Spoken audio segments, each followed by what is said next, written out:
ในวันที่ 13 พฤศจิกายน 2025 ที่กองประชุมสมัยสามัญเทื่อที่ 10 ของสภาแห่งชาติสุดที่ 9 ท่านมาลัยท้องกรมสิทธิ์รัฐมนตรีกระทรวงอุตสาหกรรมและการค้า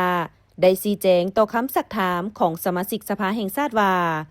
การหันเป็นอุตสาหกรรมบ่หมายถึงแต่การสร้างโรงงานแต่เป็นการหันเปลี่ยนที่มีลักษณะลึกซึ้งและเป็นพื้นฐานของการพัฒนาเศรษฐกิจเข้มแข็งยืนยงและวัฒนาย้อนแนวนั้น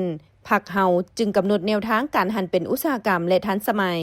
เริ่มแต่กองประชุมใหญ่ครั้งที่ 3พรรคได้มีทิศนำกำหนดทิศทางและยุทธศาสตร์การหันเป็นอุตสาหกรรมและรัฐบาลก็ได้หันทิศนำดังกล่าวเป็นแผนการก็จริง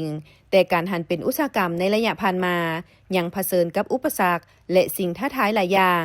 เป็นต้นโครงสร้างเศรษฐกิจภูมิประเทศขนาดตลาดพื้นฐานโครงสร้างที่จำกัดนโยบายที่บ่ทันเป็นระบบชัดเจนและการจัดตั้งปฏิบัติที่ยังบ่ทันมีประสิทธิผลดี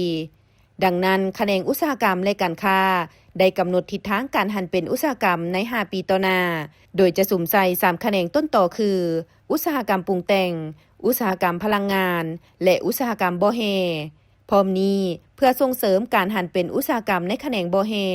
กระทรวงจะจัดลำดับความสำคัญของแฮธาตุที่เป็นท่าแห่งสูงสำหรับการพัฒนาโดยอิงใส่ความดึงดูดทางการค้า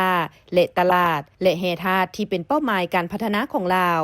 จำกัดหรือห้ามการส่งออกแฮดิบที่กำหนดเป็นแฮธาตุบุริมสิทธิ์เพื่อการปรุงแต่งเป็นอุตสาหกรรมแบบต้องโซ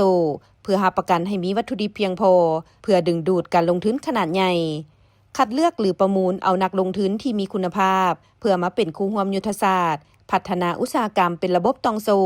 แต่ต้นน้ำไปหากลางน้ำและปลายน้ำส่งเสริมการพัฒนาอุตสาหกรรมกลางน้ำและปลายน้ำโดยเฉพาะแฮธาตุที่มีปริมาณสะสมหลายเป็นต้นบอกซิตเกลือโพแทสเหล็กคำทอง